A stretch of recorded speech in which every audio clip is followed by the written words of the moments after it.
ha hecho en nuestro país durante este maravilloso mes de noviembre. Hoy le quiero hablar del tema firmeza en Dios. El apóstol Pablo dice que hay tres cosas que van a permanecer. Dice que va a permanecer la fe, la esperanza y el amor. Pero que el amor es el más grande y que va a desaparecer la fe, va a desaparecer la esperanza, pero que el amor nunca va a desaparecer. Porque cuando estemos en el cielo, seguiremos amando, pero no necesitaremos ya más fe de la que tenemos aquí, ni tampoco necesitaremos esperanza, por cuanto todo habrá sido consumado en nosotros. Una de las cosas que tiene que ver con fe es la palabra firmeza. Firmes. La fe, algunos la definen como confianza sobrenatural en Dios para lo milagroso. También se define como seguridad en Dios. Se define como certeza, como convicción. Y la fe también es garantía de que lo que Dios dice se cumplirá. Quiere decir que la fe es la que le da firmeza al creyente. Hoy muchos vinieron cargados. Entonces el Señor utilizó el tiempo de alabanza y adoración para llevarse muchas cargas. Habían amenaza de parte del enemigo de golpear a algunos miembros de la congregación. Y el Señor entonces estuvo manifestando su poder para cubrirlos. Hoy Dios estaba actuando de una manera bondadosa con nosotros.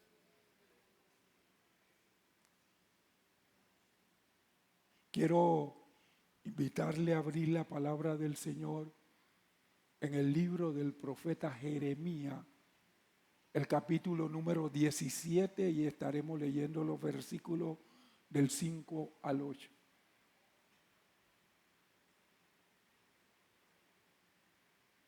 Libro del profeta Jeremías, capítulo 17, versículos del 5 al 8. Así ha dicho el Señor: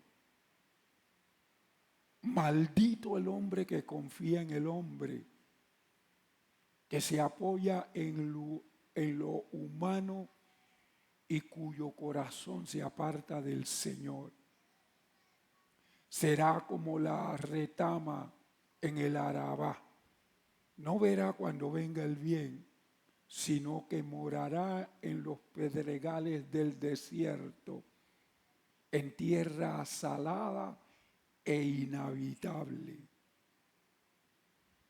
Bendito el hombre que confía en el Señor y cuya confianza es el Señor. Será como un árbol plantado junto a las aguas y que extiende sus raíces a las corrientes. No temerá cuando venga el calor, sino que sus hojas estarán verdes. En el año de sequía no se inquietará ni dejará de dar fruto. Amados y amadas, la vida cristiana tiene momentos difíciles en los que nosotros tenemos que tomar decisiones que pueden ser buenas o malas decisiones. Pero Dios quiere que nosotros en esos tiempos podamos tener buenas decisiones para que podamos permanecer firmes. El salmista dijo: aunque ande en valle de sombra de muerte, No temeré mal alguno, porque tú estarás conmigo, tu vara y tu cayado me infundirán aliento.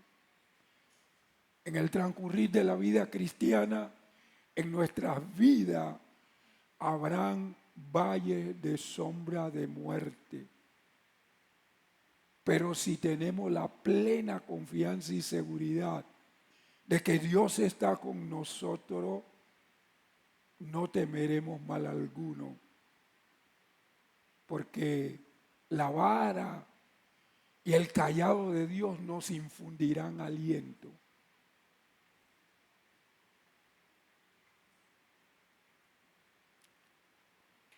En este capítulo 17 del profeta Jeremías se contrastan dos clases de personas, no más, dos clases de personas. Él llama a los que ponen su confianza en el ser humano y los que confían en Dios. Los que ponen su confianza en el ser humano, les es difícil caminar por la senda que Cristo nuestro Señor ha trazado. Y los que confían en Dios serán como el águila, dice la palabra del Señor. El pueblo de Judá, el reino del sur, el reino de David, el reino de nuestro Señor Jesucristo, hubo un momento determinado que dejó de confiar en Dios y puso su confianza en dioses falsos y en alianzas militares. Por lo tanto, dejaron de ser fructíferos y se convirtieron en un pueblo árido. En contraste a esa condición de aridez, los que confían en el Señor florecen como árboles plantados junto al agua. Y Jeremías toma esta frase del Salmo número 1 y la coloca para hablar acerca de los que confían en el Señor. Allá en Darién hay unos árboles que nosotros le llamamos higuerón. No es higo, se parece como si fuera el higo, pero no es rama, sino es un árbol. Y él siempre está a la orilla de los ríos. Y él le da igual el invierno que el verano. Siempre sus hojas están verdes. Y él echa unos tipos de higos silvestres que no se pueden comer. Y entonces uno ve que en el verano, cuando todo está seco, el río va lleno de esos higos porque el higuerón sigue derramando sus higos que no sirven para nada. Pero aquí dice que los que confían en el Señor florecen como árboles plantados junto al agua. Amados, amadas, en tiempos difíciles, quienes confían en el ser humano se empobrecerán, quedarán débiles espiritualmente y así que no tendrán fuerza a la que recurrir.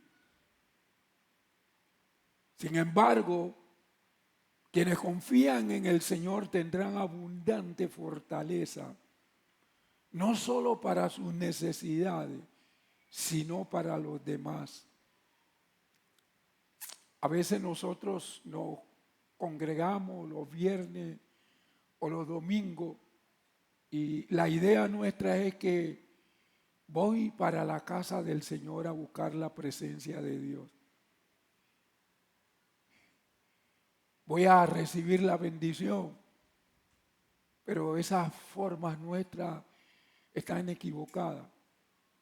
Y muchos hoy llegaron cargados a esta casa, ¿Por qué? Porque no, no buscan en su intimidad la presencia del Señor para poder darle a aquellos que tienen necesidades, sino que siempre ellos o ellas andan en necesidades. Y si andamos en necesidades, ¿cómo podremos darle como los demás? ¿Cómo podremos darle a los demás lo que Dios quiere que nosotros le demos? Yo tengo una pregunta para ustedes en esta mañana. ¿Estás tú satisfecho de no llevar fruto? ¿O como un árbol bien regado, tiene fuerza para los tiempos de crisis y algo más para dar a otro mientras tú llevas fruto para el Señor? Esa es la pregunta que Dios nos hace hoy. ¿Estamos nosotros satisfechos de no llevar fruto? ¿O como un árbol bien regado, tenemos fuerza para los tiempos de crisis y algo más para dar a otro mientras llevamos fruto para el Señor? No todos los sermones del profeta Jeremías eran proféticos. Fue un gran profeta, uno de los profetas más especiales en medio del pueblo del Señor, porque es un profeta que le tocó profetizar todos los desastres que vendrían sobre el reino de Judá. Pero no solo lo profetizó, sino que lo vivió. Él mismo vio el cumplimiento de su propia profecía.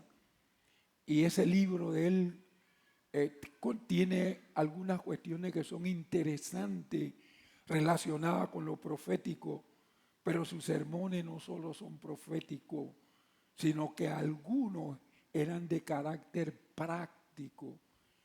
Y lo que comparto en el día de hoy no es profético, es de carácter práctico. Por lo tanto, le presento mi exposición de este día en dos aspectos importantes. El primero, los que confían en los seres humanos. El segundo, los que confían en Dios.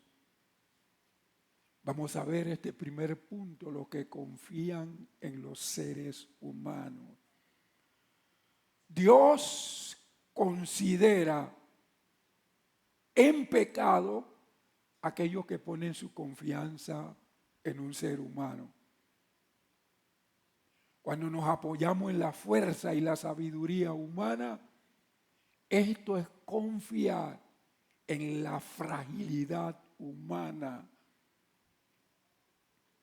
El versículo 5 que leímos hace un momento dice: cuyo corazón se aparta del Señor.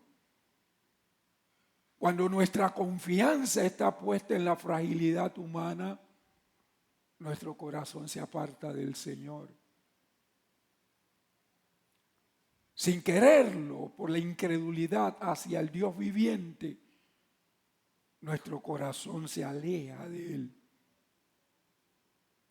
En el presente encontramos muchos servidores de Dios arruinados porque no han puesto su confianza en el Señor. Más bien confían en sus logros humanos, estudios seculares, profesiones, estudios bíblicos y en otras cosas que ninguna de ellas son malas, pero que sí nos pueden estorbar en nuestro creer y seguir fielmente el consejo divino. Esas cosas nos pueden llevar a la incredulidad y a que nos apartemos del Dios viviente. ¿Y cómo nos damos cuenta cuando esas cosas están haciendo mella en nosotros?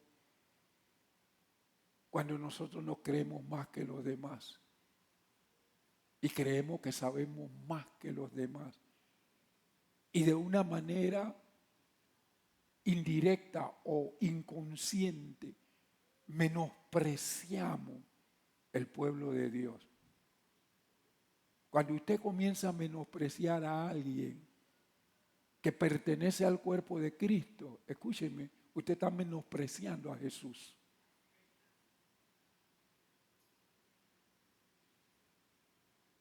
Cuando eso ocurre, es porque hay algo en lo que nosotros nos afirmamos. Puede ser en nuestra vida cristiana. Yo pudiera decir, bueno, yo fui dedicado a los 8 días nacidos, tengo 70 años de estar escuchando del Evangelio, o tengo 40 años de ministerio, y dejarme llevar por eso, y fácilmente eso estorbaría mi fe y el seguir fiel al consejo divino. Dios me dijo, tómate unas vacaciones. Necesitas unas vacaciones por todo lo que has pasado.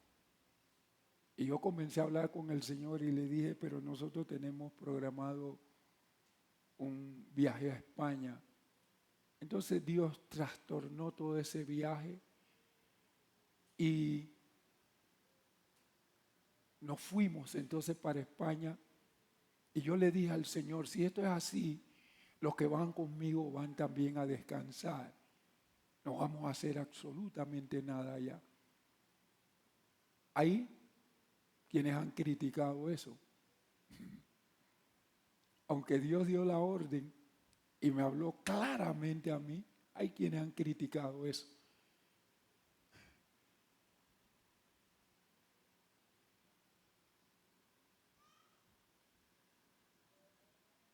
A veces nos cuesta mucho seguir fielmente el consejo divino. Y esas cosas nos pueden llevar a nosotros a la incredulidad y a que no nos apartemos del Dios viviente. Y algunos se han apartado. Han escuchado cosas que no entendieron, no preguntaron y se han apartado de esta congregación. Los que ponen su confianza en el ser humano, de hecho, se apartarán de corazón de Dios, aunque se acerquen de labios a Él. Escuchen esto, los que ponen su confianza en el ser humano, de hecho, se apartarán de corazón de Dios, aunque se acerquen de labios a Él. El libro del profeta Isaías, en el capítulo 29, el Señor dice, yo estoy cansado de ustedes, porque ustedes me alaban y me adoran de labio, pero su corazón está lejos de mí.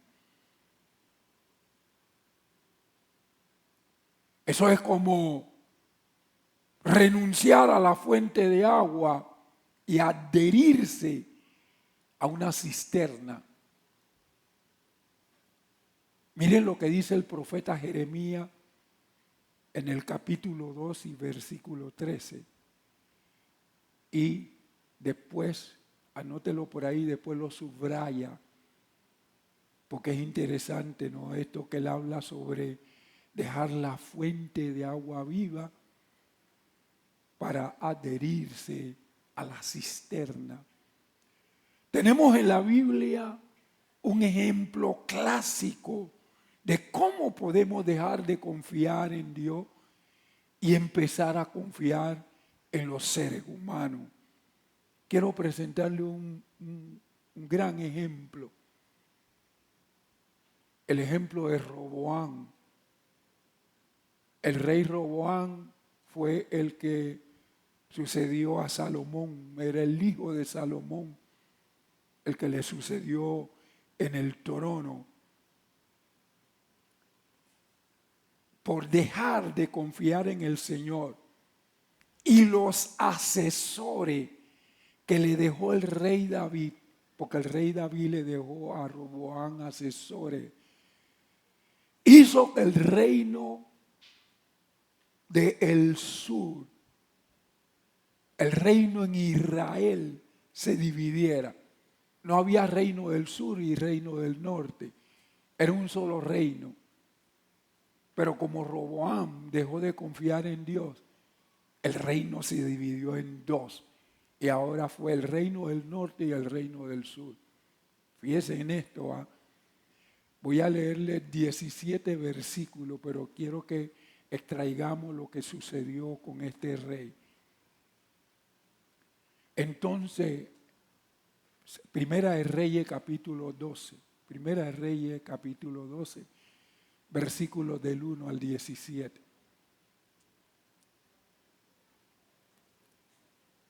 Ahora después nosotros nos vamos a dar cuenta por qué Roboam actuó de esa manera. Primera de Reyes 12, del 1 al 17 dice: entonces Roboam fue a Siquem, porque todo Israel había ido a Siquem para proclamarlo rey. Escuchen, todo Israel había ido a Siquem para proclamarlo rey.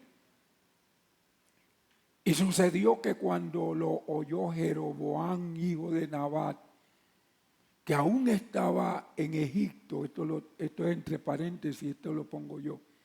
Roboam estaba en Egipto, a donde había huido por causa del rey Salomón. Pero ahora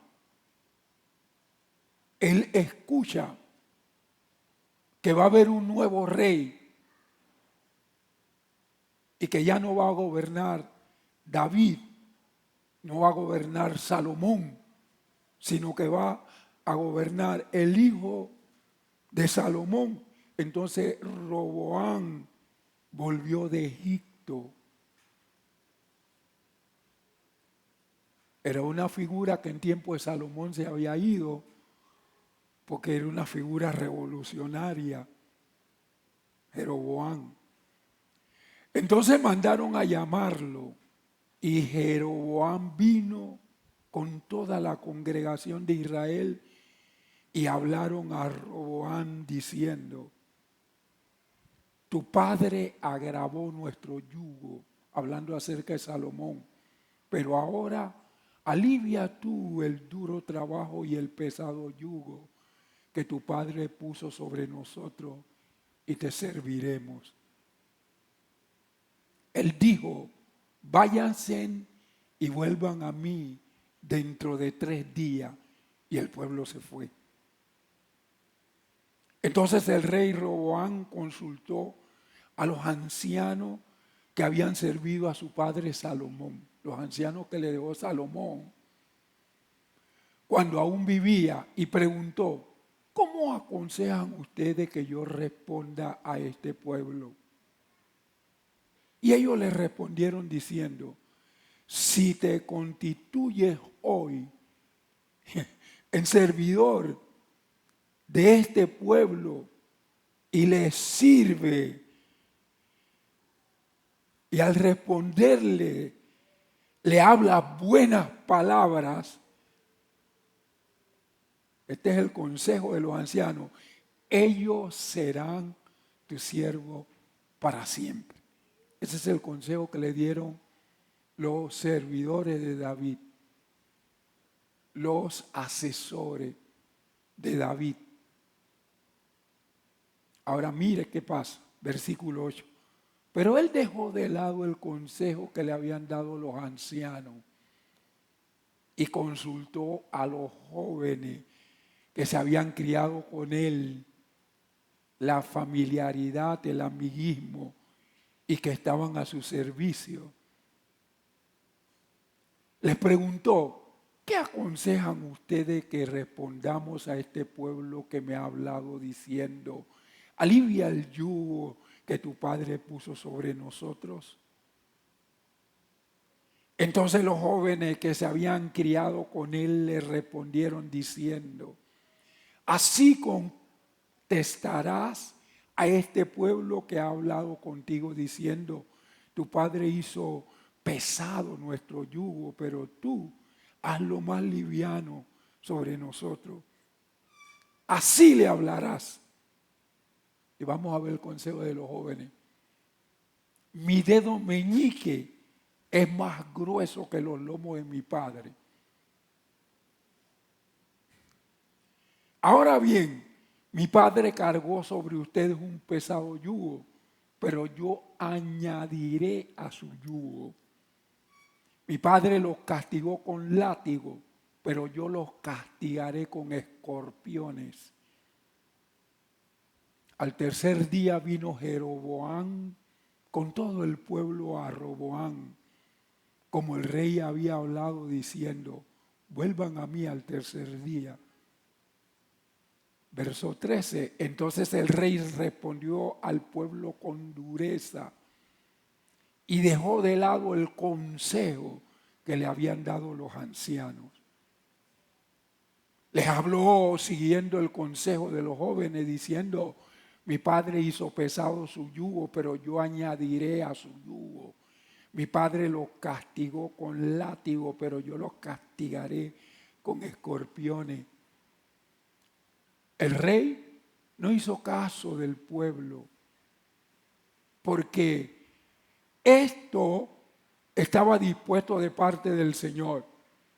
Yo incluí algo en este versículo para que nos diéramos cuenta, porque ahí dice, esto estaba dispuesto de parte del Señor, y cualquiera se puede enredar y cree que Dios fue el que hizo que Roboam actuara de esa manera. ¿Por qué lo hizo el Señor? Porque Roboam no confiaba en Dios. El rey no hizo caso del pueblo porque esto estaba dispuesto de parte del Señor. Cuando Dios dispone algo para nosotros que es contrario, cuando nosotros dejamos de confiar en Él.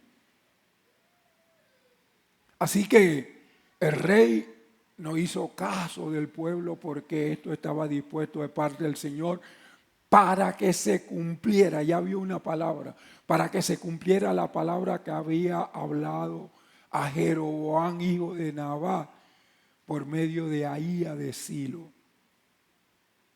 Y viendo todo Israel que el rey no les había hecho caso, el pueblo respondió al rey diciendo, ¿qué parte tenemos nosotros con David? No tenemos herencia en el hijo de Isaí. Israel a tus moradas. Y de las 12 tribus, 10 se fueron para el norte y Roboam quedó con 2 tribus.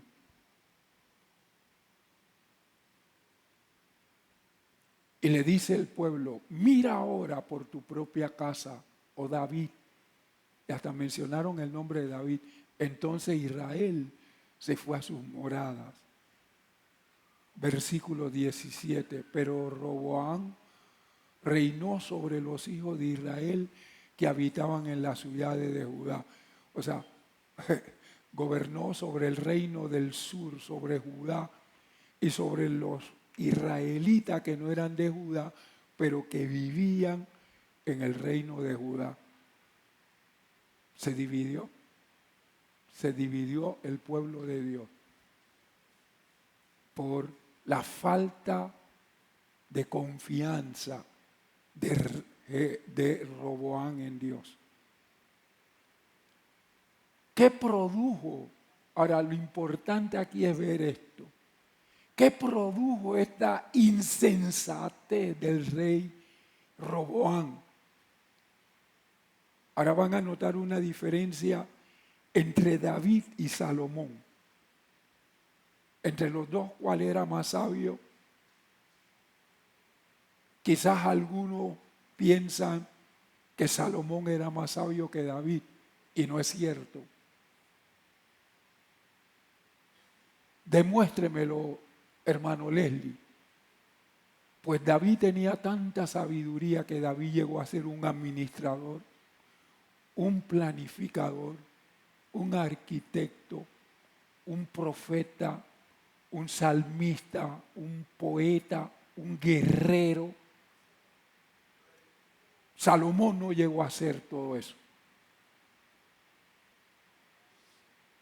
¿Qué produjo esta insensatez del rey? Presten atención.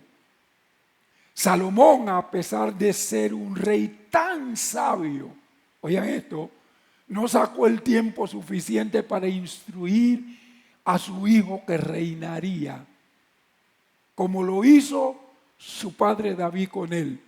David tuvo mucho fracaso en su familia, pero David entendió algo. Aunque haya tenido mucho fracaso en mi familia, yo voy a sacar tiempo y lo voy a dedicar a instruir a Salomón, para que cuando llegue el tiempo, Salomón pueda ser un buen servidor de Dios. Algunos se asombran cuando Salomón, Dios se le presentó y le dijo, pídeme lo que quiera. Y Salomón dijo, yo quiero que me des sabiduría, pues ese había sido el consejo de David. David sabía que un día Dios le diría a Salomón así y le dio el consejo, pídele a Dios sobre todas las cosas sabiduría. Ahora, miren esto. David, después de tanto contratiempo que tuvo con su familia, decidió instruir a Salomón porque Dios le había dicho que él sería el futuro rey de Israel. Ahora miren lo que dice Proverbios capítulo 4, versículo 3, 4 y 13. Estos tres versículos. Miren esto. Se los resumo para no leer tanto.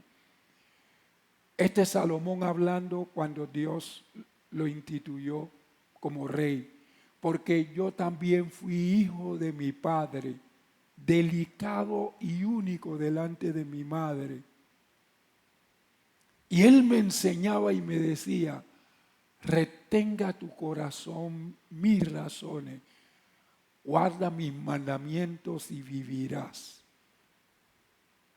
Retén el consejo. No lo dejes, guárdalo, porque esa es tu vida. Una instrucción maravillosa le dio David a su hijo Salomón. Y por eso llegó a reinar 40 años, siendo el hombre más sabio, con mucha riqueza y gloria. Pero él no sacó el tiempo para preparar a su hijo Roboam. Y su padre David le había dicho, retén el consejo, no lo dejes, guárdalo, porque eso es tu vida. Pues Roboam, en el momento difícil, le preguntó a los ancianos de Israel, y los ancianos de Israel le dieron un consejo. Y dice la Biblia que él los desechó.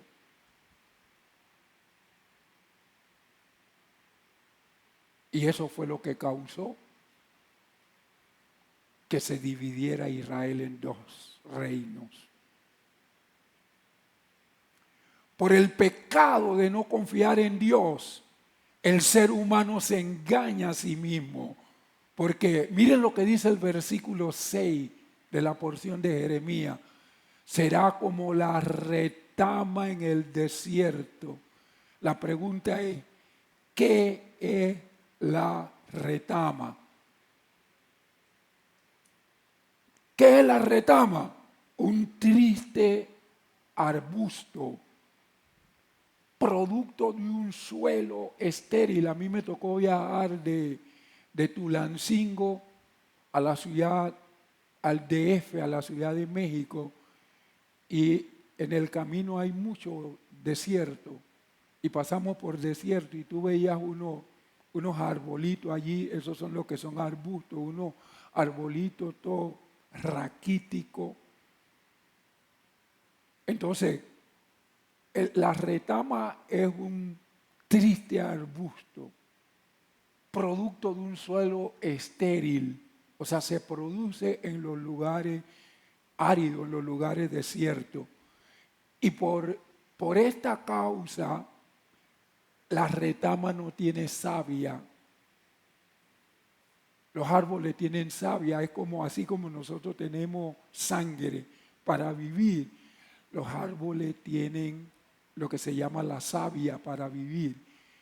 Pero fíjese que estos arbustos no tienen savia, no tienen utilidad, no tienen valor.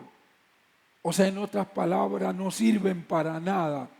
Todos sus consuelos le abandonarán y se marchitará y será desechado y pisoteado por todo lo que transiten por allí, por ese desierto.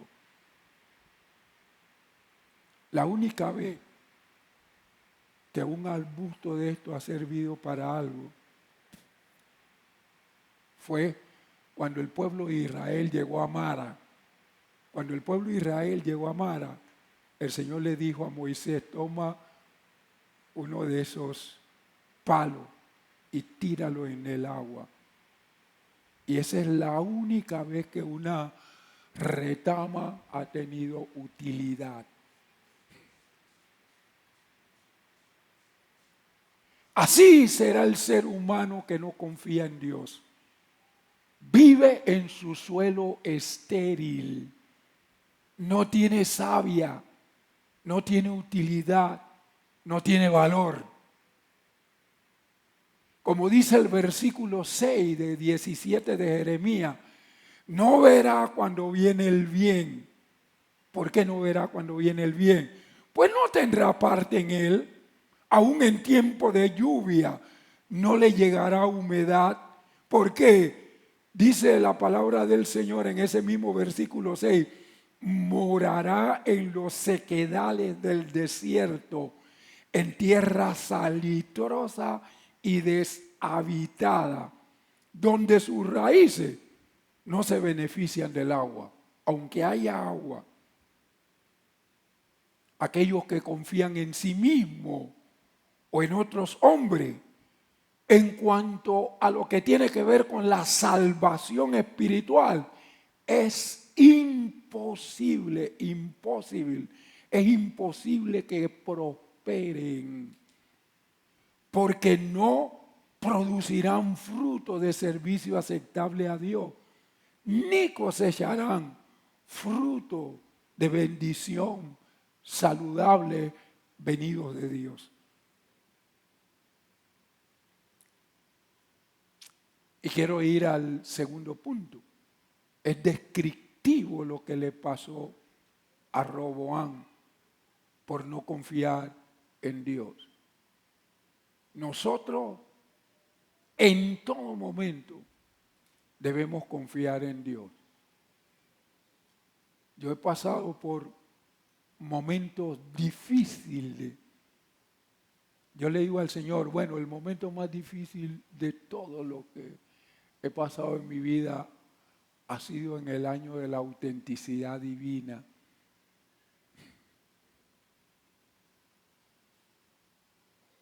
Momentos difíciles, valle de sombra. Llegar al punto de quedar en un momento sin fe, sin esperanza, sin deseo de seguir adelante. Llegar al punto donde tú sientes que ahora no solo fuiste quebrantado, sino que sientes que fuiste machacado, que fuiste pulverizado.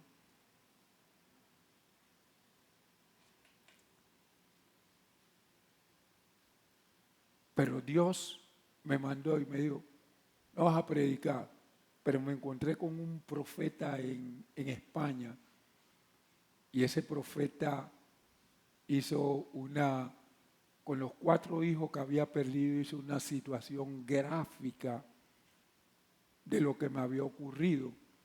Y luego llego a México y en México, 2 días antes de venirme, me encuentro, porque la hermana donde me estaba quedando y su familia llevaron una compañía de profetas que había ido a ministrar allá a México, una compañía de profetas de Colombia.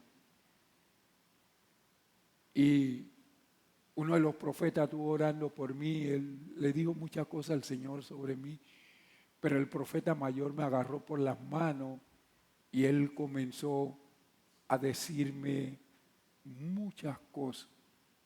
Entre ellas la más vibrante es que yo había sido preparado en este tiempo para presentar defensa del Evangelio, que el Señor decía que mi corazón está lleno de mucho celo por Él a causa de que estamos viviendo en tiempo de la apostasía. Y siguió el Señor hablándome a través de Él para que pudiera entender que había pasado por un valle de sombra y de muerte tan difícil porque estaba empezando un nuevo tiempo, que había terminado una etapa y empezaba una nueva etapa.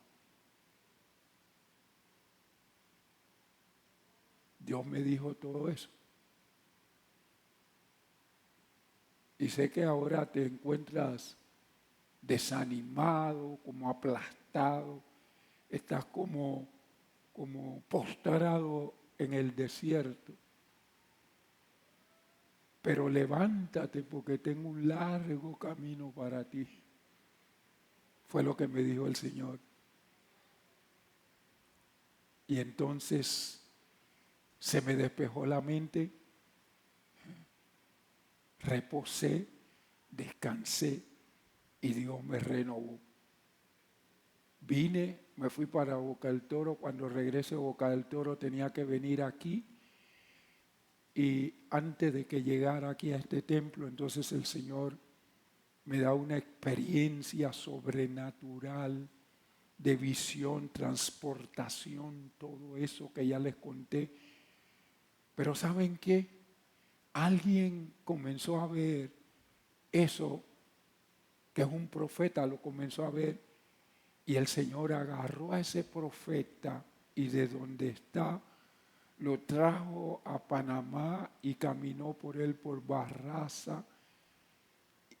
Le mostró más de lo que me mostró a mí y luego el Señor vino aquí a este lugar y vieran lo que el Señor hizo en este lugar. Yo le dije, Señor, no lo voy a contar, solo voy a orar por eso. Vieran lo que Dios hizo en este lugar. Hoy alguien, yo no sé si tú cantabas o alguien o hablaba del viento, no sé si era la hermana Soraya cuando estaba intercediendo sobre lo que vino sobre Barraza, que trajo de parte del Señor Jesucristo, fue un gran viento. Un viento que comenzó a limpiar.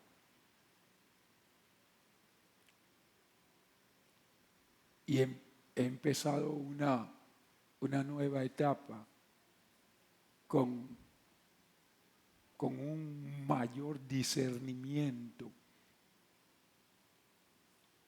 y con una mayor quietud en mi espíritu.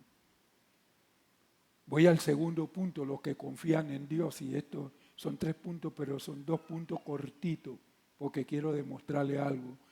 En cuanto a la abundante satisfacción de que disfrutan los que ponen en Dios su confianza, que viven por fe, y en los tiempos de mayor intranquilidad descansan en el poder y el amor de Dios, como dicen los versículos 7 y 8 del capítulo 17 de Jeremías. El deber que se nos impone a nosotros como seguidores de Cristo es hacer del Señor nuestra confianza, de su favor el bien que esperamos. Oiga esto, dice el profeta Jeremías que nosotros debemos hacer de Dios nuestra confianza y de su favor el bien que esperamos y de su poder la fuerza en que esperamos. Y yo le voy a volver a repetir esto. Nosotros tenemos que hacer de nuestro Dios nuestra confianza, de su favor el bien que esperamos y de su poder la fuerza en que esperamos. El que obra así, dice la palabra, será como árbol plantado junto a agua en el versículo 8. Un árbol escogido en el que se ha puesto mucho interés para plantarlo en el mejor suelo. Los árboles que Dios quiere en el ministerio de restauración son árboles que Él pueda plantar en un buen terreno. Como árbol bien plantado, extenderá sus raíces junto a las corrientes, de donde sacará savia abundante. Quienes hacen de Dios su esperanza, viven cómodos, pues disfrutan de continua seguridad y de perfecta serenidad. Con la muerte de mi esposa, el Señor me liberó unos recursos que ni ella ni yo habíamos podido cobrar. Me los liberó y me puso una cantidad enorme de recursos. Pídame para ver si le doy de esos recursos. No, porque son recursos sobrenaturales. No son de mi trabajo, no son que me lo ha dado nadie. Son recursos sobrenaturales que Él me dio. Quienes hacen de Dios su esperanza viven cómodos, pues disfrutan de continua seguridad y de perfecta serenidad mental. Ustedes saben que en el pasado yo llegué a decir, no, el Señor me bendice y yo tengo recursos. Y me llevé un chasco con eso. Porque alguien de repente tuvo un problema con el tránsito y me quitó, así yo digo, me quitó $5,000. Alguien tenía que viajar para su país y me quitó $3,000. Y si yo me pongo a decirle todo lo que me quitaron por ser más compasivo que Dios, a ustedes se le van a poner los ojos grandes. Entonces Dios, por hacer eso, vino y me retuvo las bendiciones sobrenaturales. Y ahora he comenzado a vivir un tiempo donde Dios me hace correr recursos de todas partes. Pero no recursos para volver a hacer lo que hice en el ministerio de restauración. Quienes hacen de Dios su esperanza viven cómodos, pues disfrutan de continua seguridad y de perfecta serenidad mental. Y cuando venga la construcción del templo, yo necesito tener muchos recursos. Y probablemente la construcción del templo se puede dar del año 26 al 27. Tiene que ser antes del año 2028. Un árbol plantado de esta manera no teme la venida del calor, pues le sube tanta humedad desde las raíces que está suficientemente preservado de la sequía. Su follaje está siempre frondoso, como árbol de hoja perenne, alegre para sí y hermoso a la vista de los demás. Y así como no pierde la hoja, tampoco deja de dar fruto. No tenemos por qué preocuparnos si se quiebra la cisterna con tal que tengamos la fuente. Los que confían en Dios, por fe, sacan de Él fuerza y gracia. No cesarán de dar fruto. Escúcheme, solo le voy a decir esto. El próximo año Dios no quiere a nadie infructífero. Le estoy dando una pista de lo que Dios me ha dicho el próximo año. Dios no quiere a nadie infructífero. Porque el Señor dice que el árbol que no da fruto yo lo voy a cortar. Y voy al tercero para hacerle un contraste. Ejemplo de personajes bíblicos que se apoyaron y confiaron en Dios. Roboam no confió en Dios y el reino de Israel se dividió. Pero en la Biblia tenemos muchos personajes bíblicos que se apoyaron y confiaron en Dios y Dios nunca les falló. Entonces la palabra de Dios cuenta sobre muchas personas que esperaron por fe en Dios a pesar de la adversidad. La primera que quiero mostrarles es Noé. En el tiempo de Noé no llovía. No había lluvia todavía. Pero Dios le mandó a Noé a hacer un barco que tenía la longitud como de 2 canchas de fútbol. El tamaño de 2 canchas de fútbol era la longitud del barco que el Señor le mandó hacia Noé. ¿Sabe cuántos años tuvo que esperar Noé para ver la lluvia? 100 años. A los 100 años comenzó a llover. Y dice que por su fe condenó al mundo de aquel entonces. 100 años, no un año. No sé cuántos años lleva tú esperando, pero no creo que lleve más que Noé. Caleb, Dios le hizo una promesa a Caleb y Caleb esperó 40 años para vivir en la tierra prometida. Y dice Caleb, cuando Dios me hizo la promesa, yo tenía 45 años. Ahora yo tengo 85 y le quiero decir algo, tengo la misma fuerza de cuando tenía los 45. La fuerza no me ha cambiado.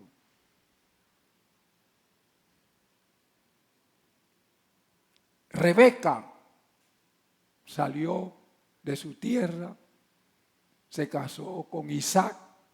Cuando se casa con Isaac, que era el heredero de Abraham, resulta que tuvo que esperar 20 años para concebir un hijo. Y esperó los 20 años. Y Rebeca entonces tuvo a Esaú y a Jacob. Jacob tuvo que esperar 14 años para casarse con Raquel. Y yo mientras meditaba, yo le decía al Señor, mira qué tremendo fue, Señor, qué tremendo.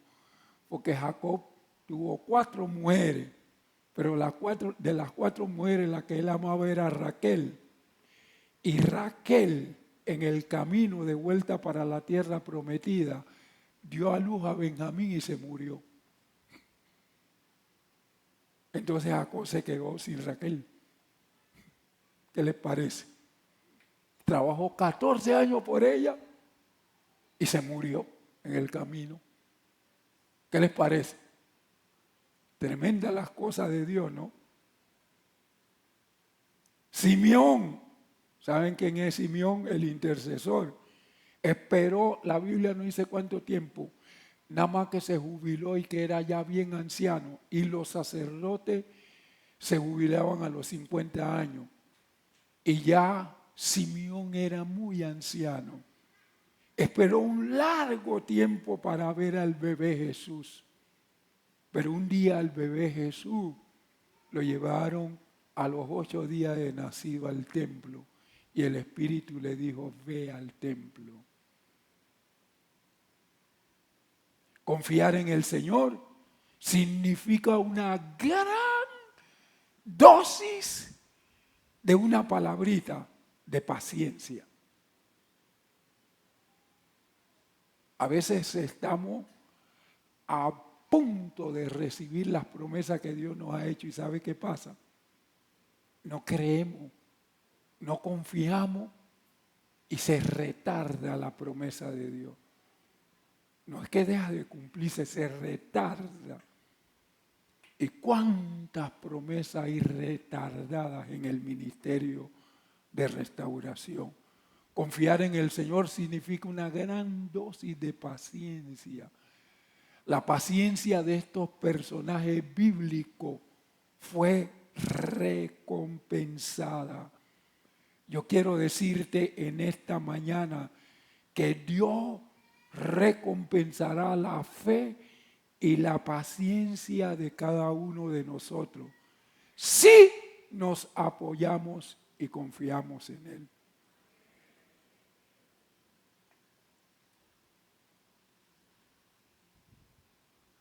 Estamos a punto de algo nuevo.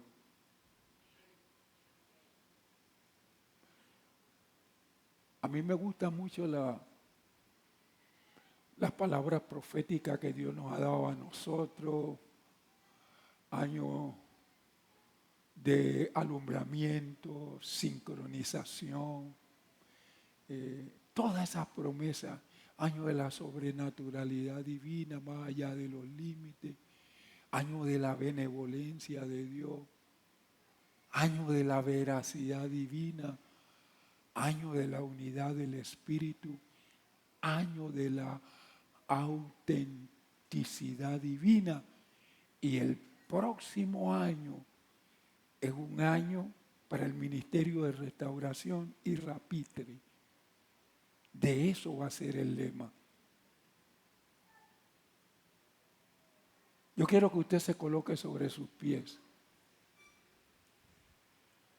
No queremos que las promesas que Dios le ha hecho a esta congregación se esfumen.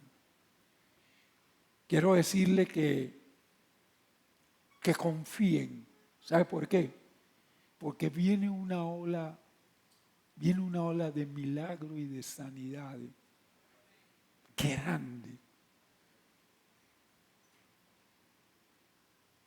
No nos podemos quedar mirando en las cosas que ocurren como sin esperanza, sin confianza, porque viene una ola de milagros y de sanidades, y para que Dios pueda cumplir eso, también va a haber mucha necesidad. Y en medio de esas necesidades, nosotros